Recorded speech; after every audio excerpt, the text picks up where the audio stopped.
Hi everyone, my name is Luca and I, along with Emily, Natisha, Sab and Robelian, will be talking about financing the NDIS or the National Disability Insurance Scheme and answering the question, is it efficient or effective?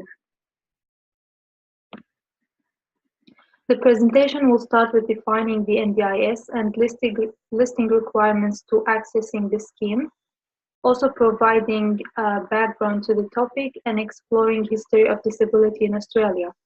We will talk about the relevance of the NDIS to our individual placements, NDIS services, funding, and finally provide recommendations for improvement. My part will cover the background in history as well as the relevance to individual placements. The NDIS, or the National Disability Insurance Scheme, provides support to Australians with significant and permanent disability, their families and carers. Approximately 460,000 Australians will be supported by the NDIS, and the scheme will provide reasonable and necessary support that assists people with disability in living an ordinary life. There are 4 requirements to accessing the NDIS. First, having a permanent and significant disability.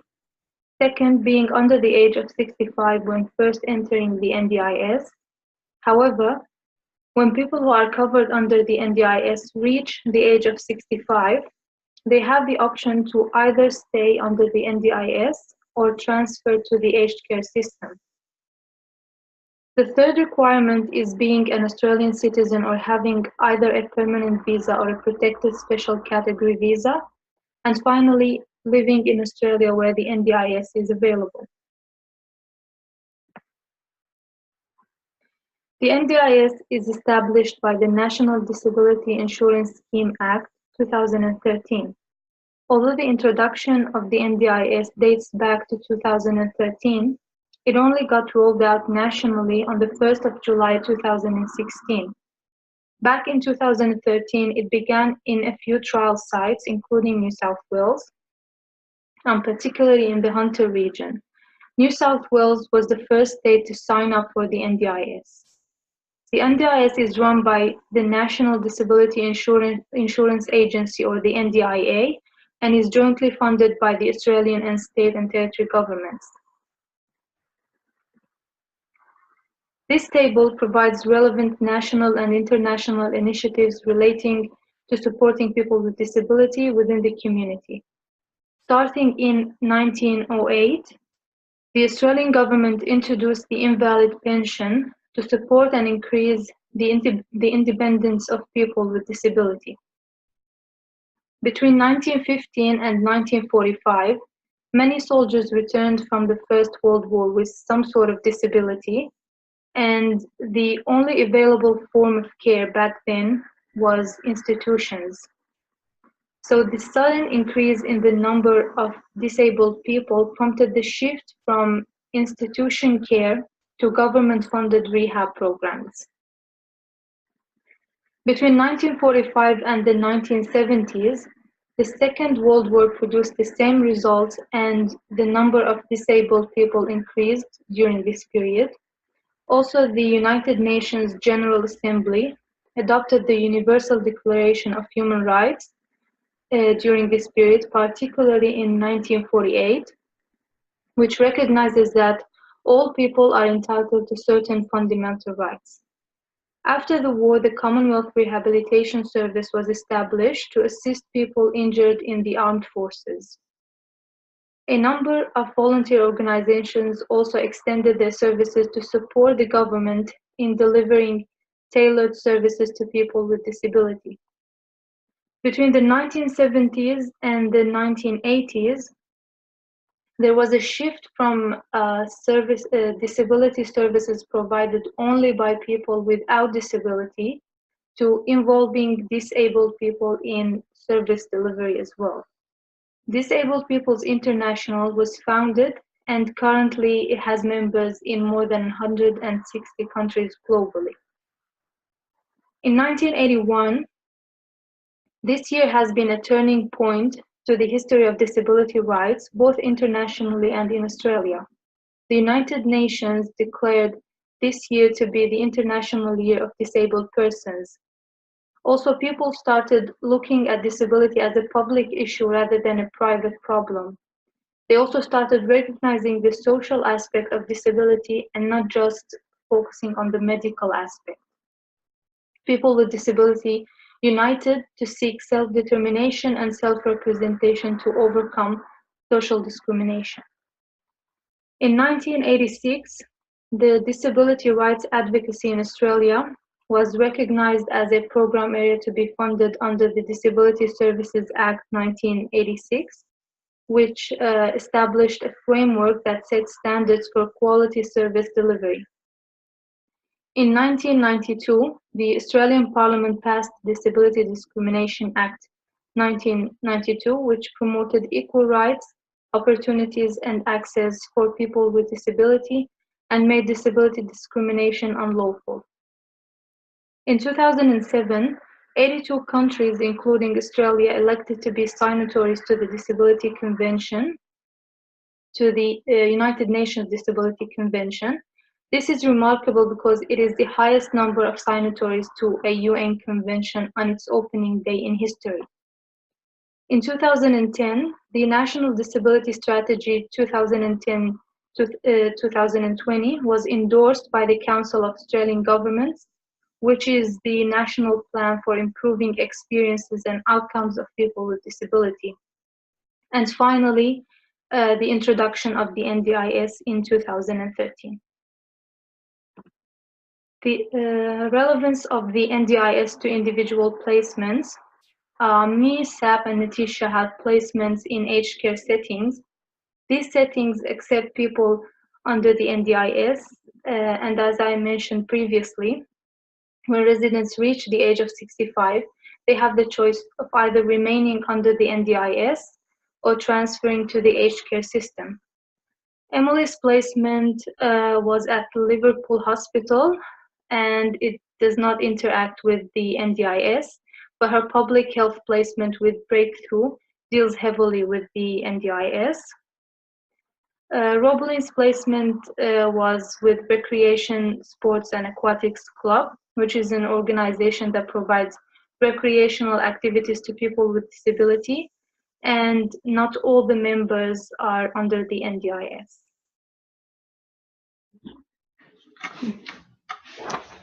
The National Disability Insurance Scheme, NDIS for short, is a new process for people with severe disabilities to create a plan to manage and improve their conditions and lifestyle to reach goals and integrate into everyday life.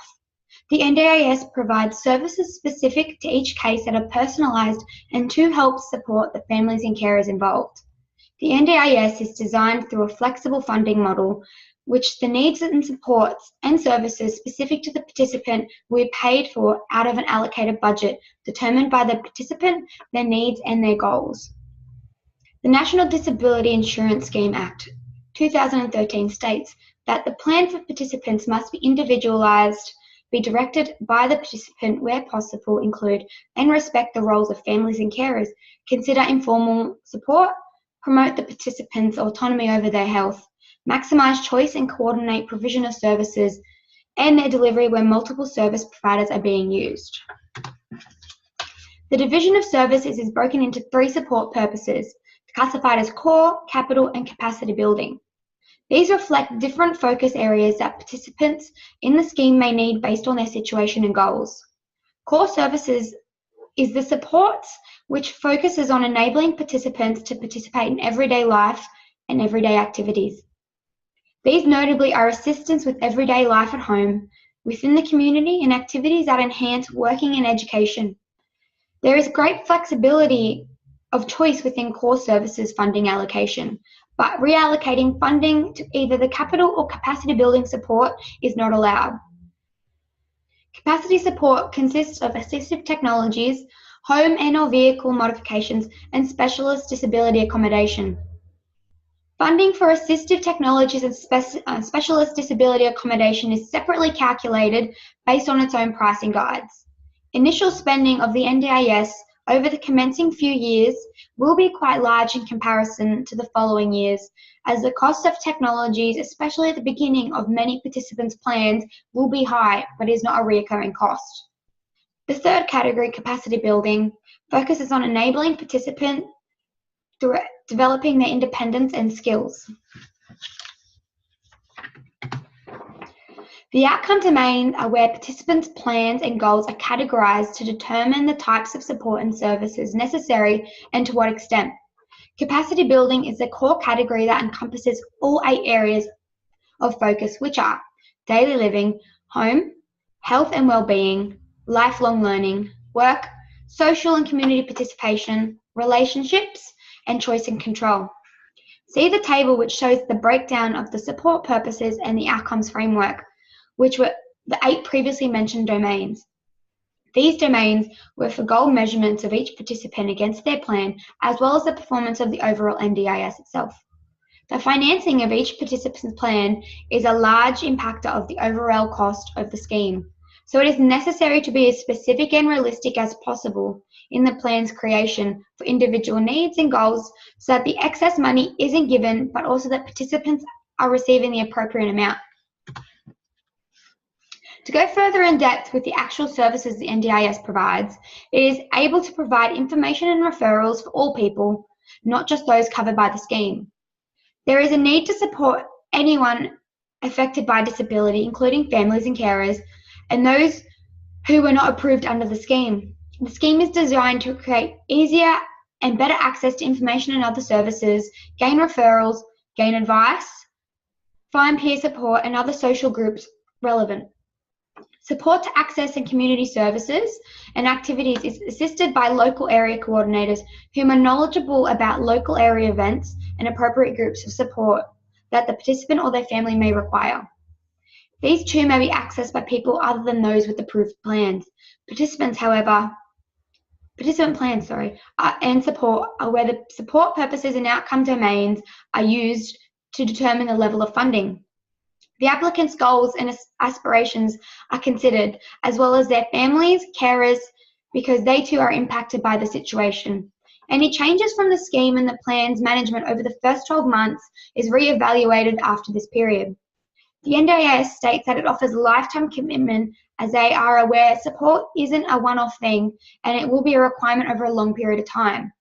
Being potentially lifelong plans and support, this does come with a large dollar figure associated, especially when the funding will decrease over time and dependency on the NDIS will increase.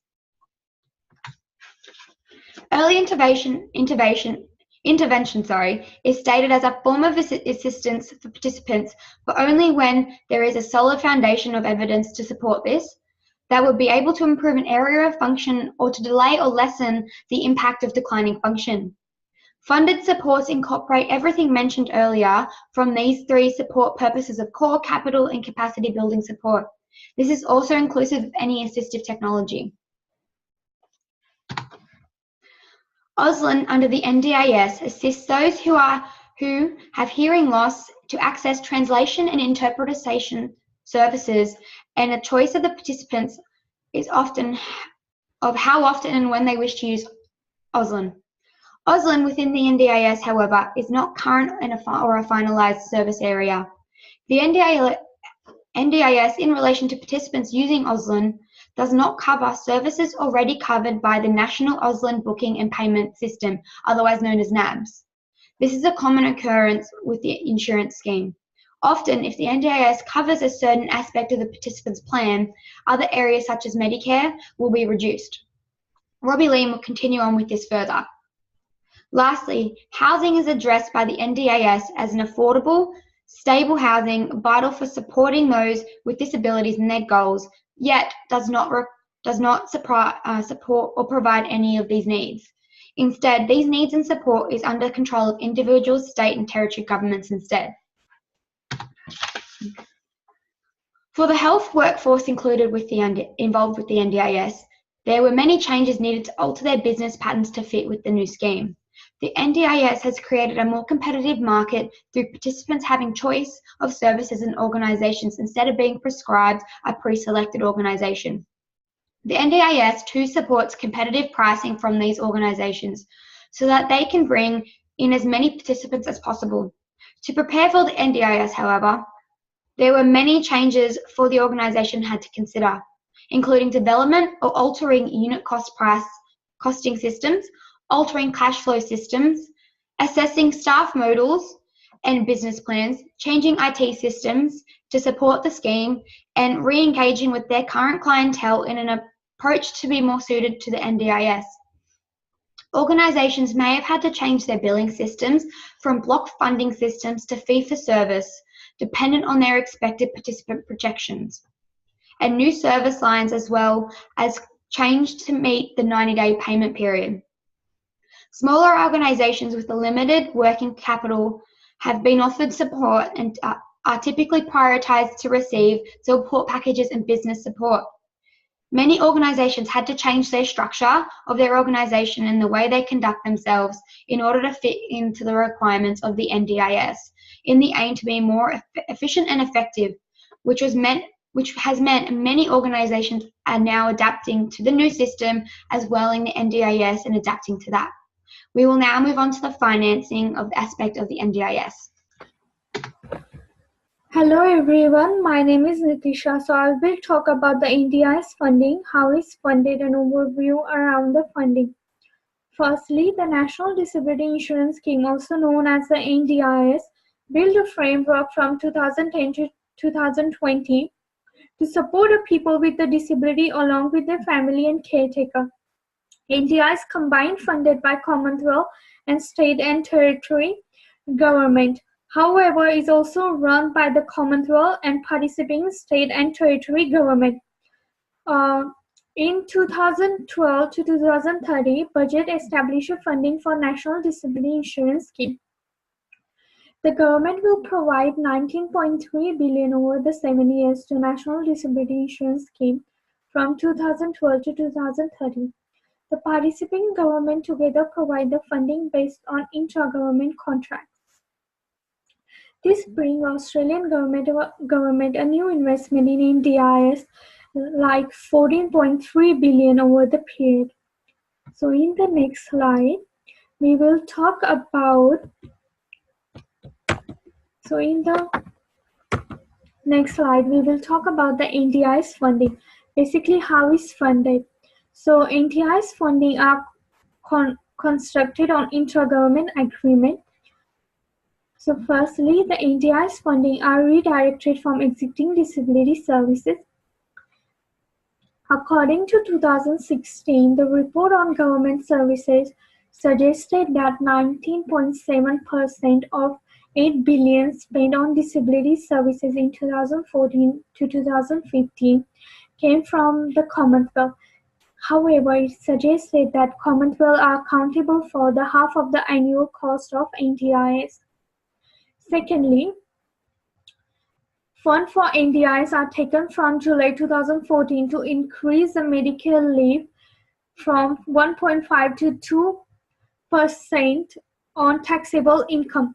The revenue raised by increasing medical leave is directed to the special fund, the Disability Australian Fund, for the purchase of the rebalancing government for NDIS expenditure, in contrast to the Productive Commission model. The increased medical leave is not designed to meet the full revenue needs for the scheme. Just for the leave, only participants cover the annual cost of Medicare. Finally, any NDIS funding not offset by the above sources must come from the general budget revenue or borrowing. As far as the Parliament report suggested that the reliance on the multiple sources created some risks for the future instability of financing for NDIS. So in the next slide, we will talk about the increasing demand of NDIS, creating a pressure for extra funding allocation. Firstly, the demand.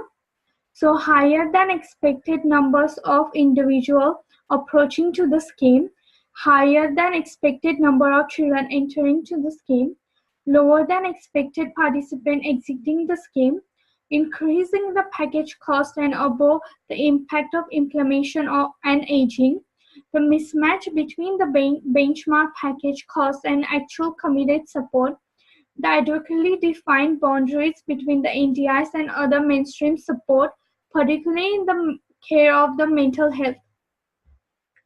In the next slide, we will talk about the NDIS funding for 2019 to 2020. There were 4 billion people with a disability in Australia, 46,000 expected to become a participant to the NDIS scheme. The NDIS costs are increasing significantly over the year. For example, 2016 costs are 4.2 billion as compared to 2019 to 20 costs will expected around 22 billion. The Australian government still unsure about the final cost implementation in 2019 to 2020. However, government allocate 22 billion. The Commonwealth government shared the NDIS expenditure in 2019 are expected to be around 22 billion. The government says that around half of the costs will come from the redirective services. The existing disability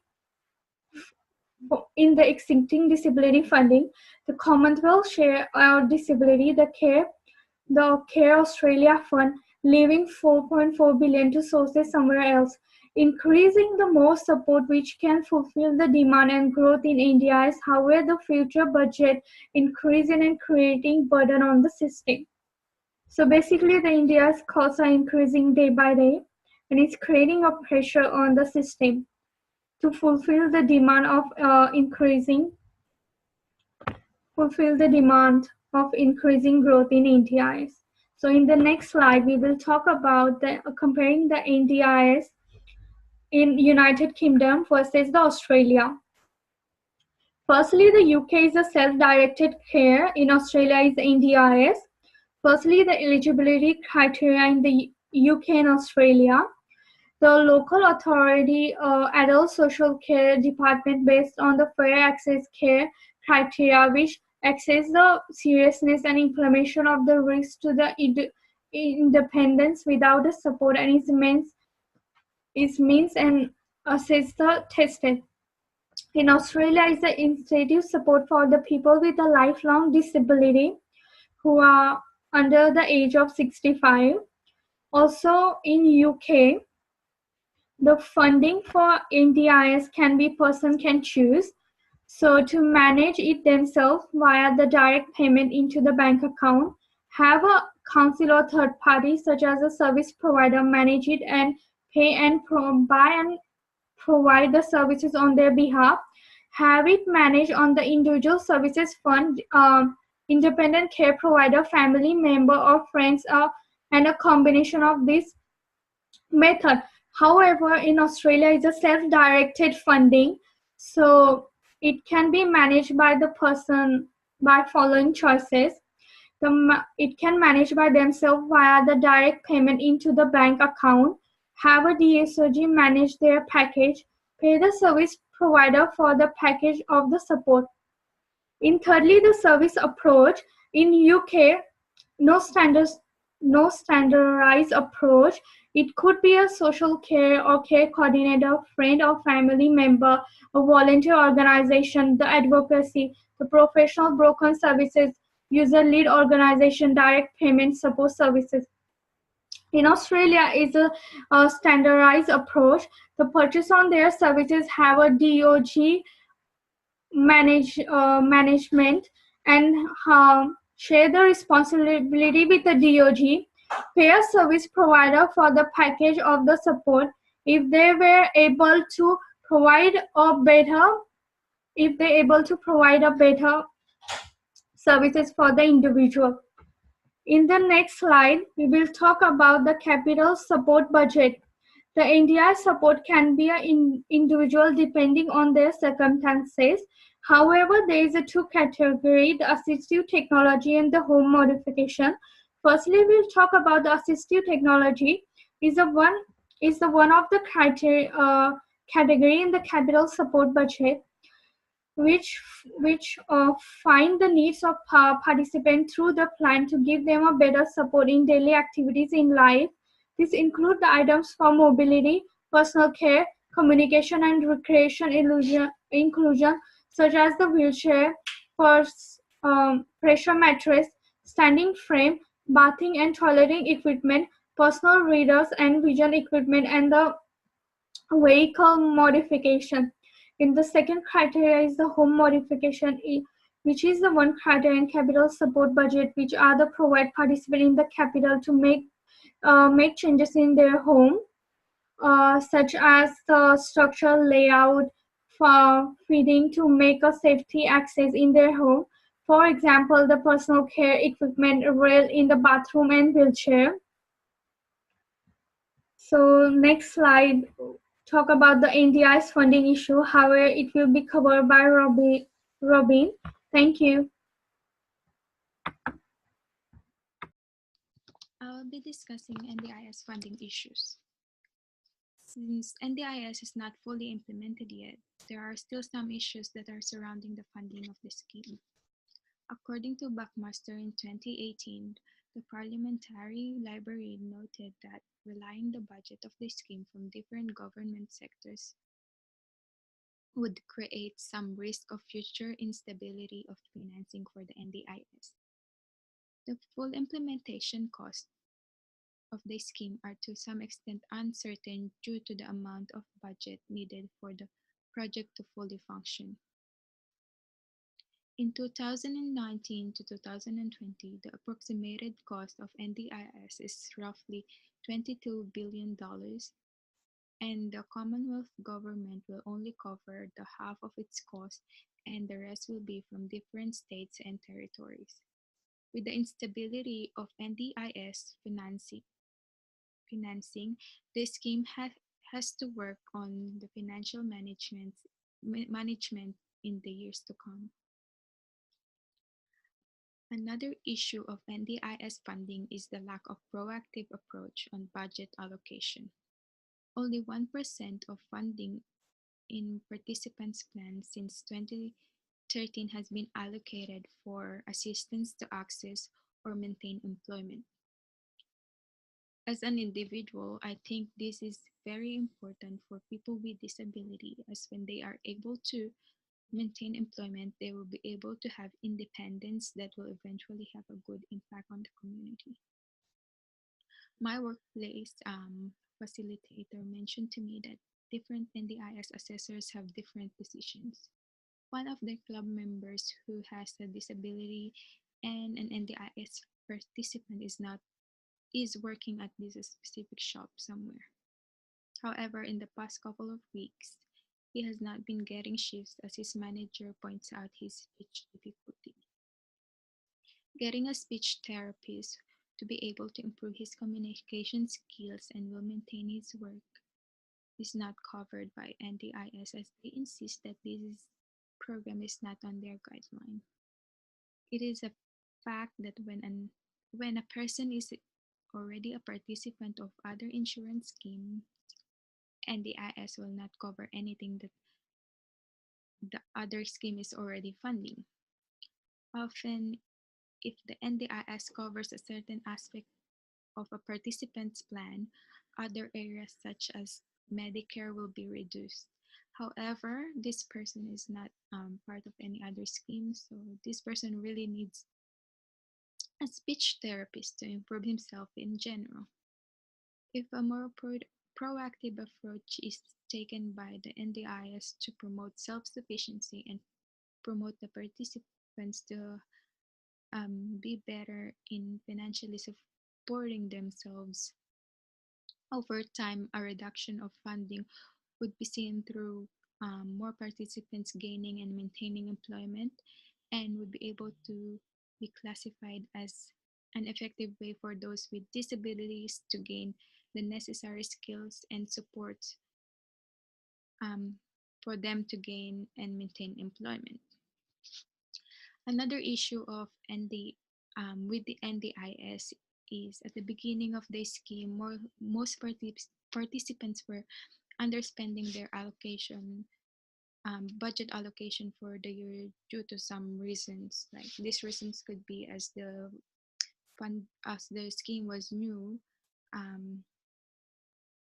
they didn't know where to spend it or how to spend it, resulting to When the plan evaluation occurs, many have seen reduced funding in their new plan.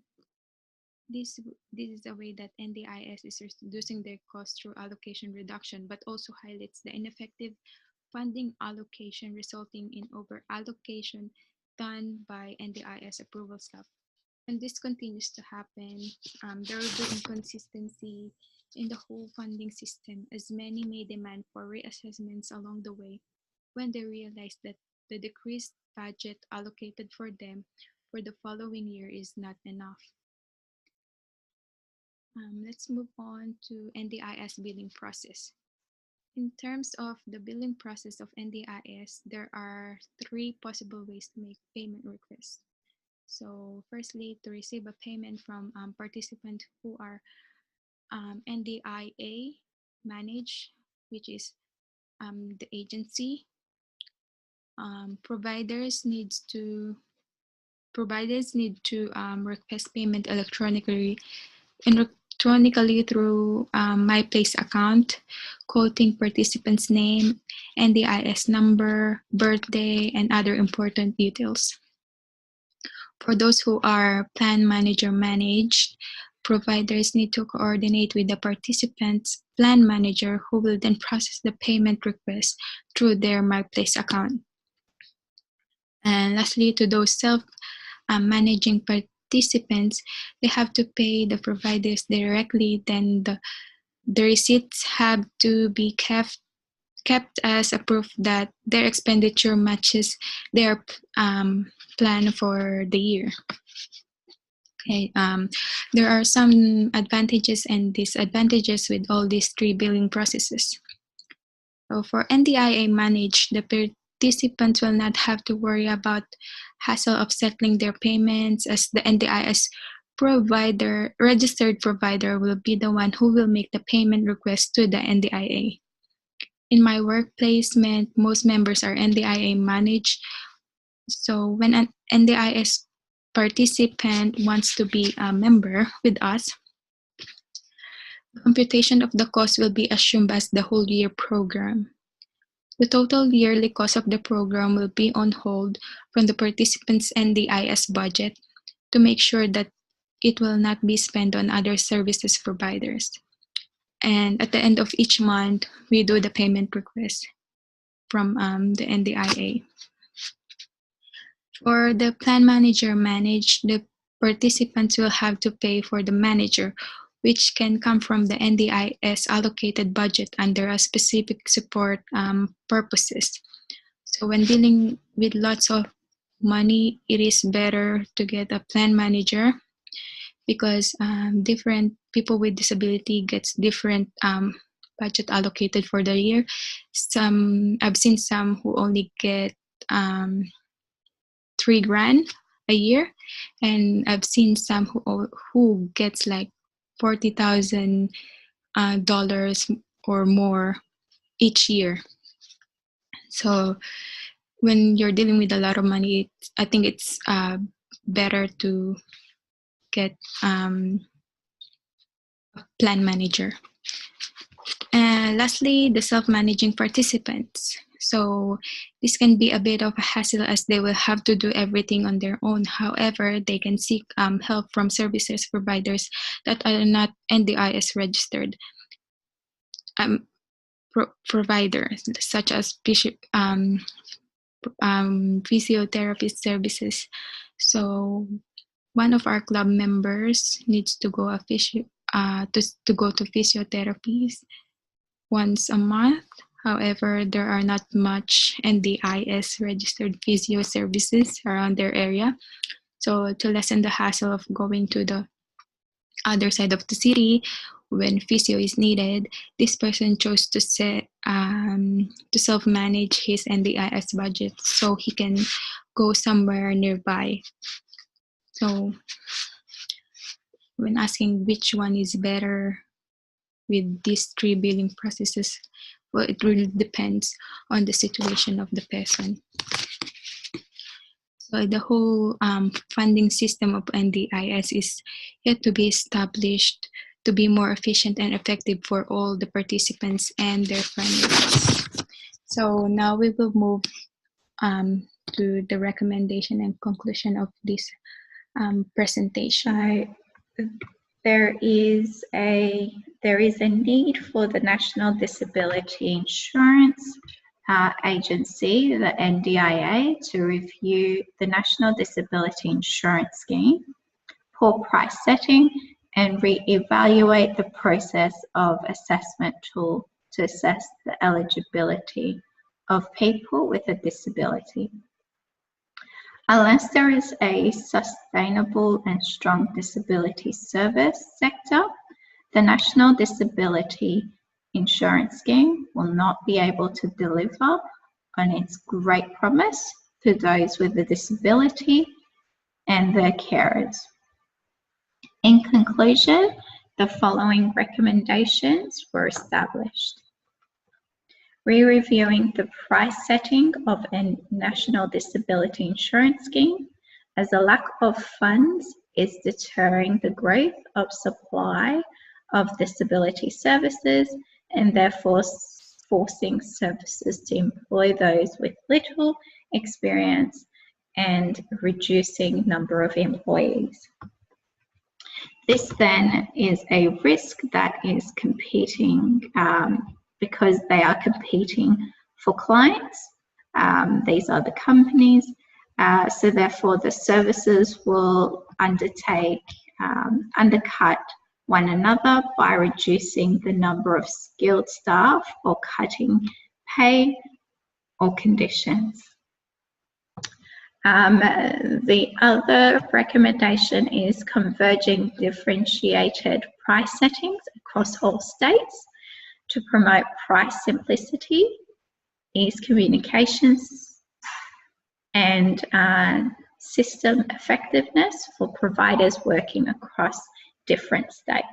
So currently each state has different price settings. So therefore, this makes it difficult for providers to be able to keep track of the different price settings of care provided. This also makes it difficult for the care homes as well, as it makes it difficult for them to keep a track of their prices across different states.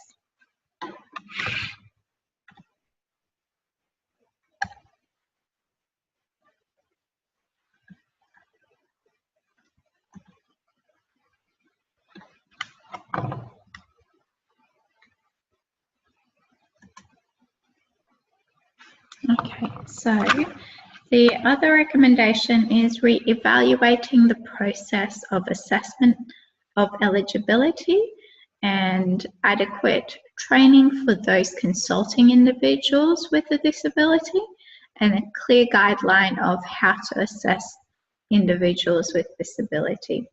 Currently, there is no assessment tool or guideline to how assess individuals with different disabilities. Everyone is assessed individually. This makes it a little bit difficult for those assessors, and the right amount of funds may not be provided for those that require the National Disability Scheme. So a clear guideline of what questions are required to be asked, maybe their background, their health, their medical histories, even maybe employing those with a health professional to be the assessors. For example, a physiotherapist or a chiropractor, like some health insurance do, to be able to adequately or correctly identify each individual's needs and correctly provide them with the right funds so that they can achieve their goals, and also so that funds are not being wasteful. The next recommendation is to increase funding to assistance to assess or maintain employment, as currently only 1% is allocated. This then will promote self-sufficiency and promote the participants to better financially support themselves. Over time, a reduction of funding will be required for major health demands. So being able to provide, the NDIS will be able to provide those with a disability the funds required for them to reach their goals. By reaching their goals, they are then able to be a part of the community, to be able to contribute to the community. So, for example, if their goal is to be more mobile, the right funds are then spent on the right healthcare. They are then able to achieve their goal and be able to either go into the workforce or go into an institution of, for example, studying or anything else that they may want to do, and this will then be able to reduce health demands in the future. It may seem though it is a waste of funds at the moment, the National Disability Insurance Scheme. However, in the long run, will be a benefit for the government as more and more individuals with disability are able to reach their goals and be able to be beneficial, is beneficial for them, the fund. They are then able to need health professionals less. So furthermore, in the transition phase, we believe that the National Disability Insurance Agency has focused too much on quantity meeting the participants' intake estimates and not enough on quality planning process, supporting infrastructure and marketing development. For the scheme to achieve its objectives, the National Disability Insurance Agents must find a better balance between participant intake, the quality of plans, participants' outcome, and the financial sustainability. So they need to have a greater emphasis is needed on pre-planning, in-depth planning, in conversations, plan quality reporting, and more specialising training for planners to better the National Disability Insurance Scheme.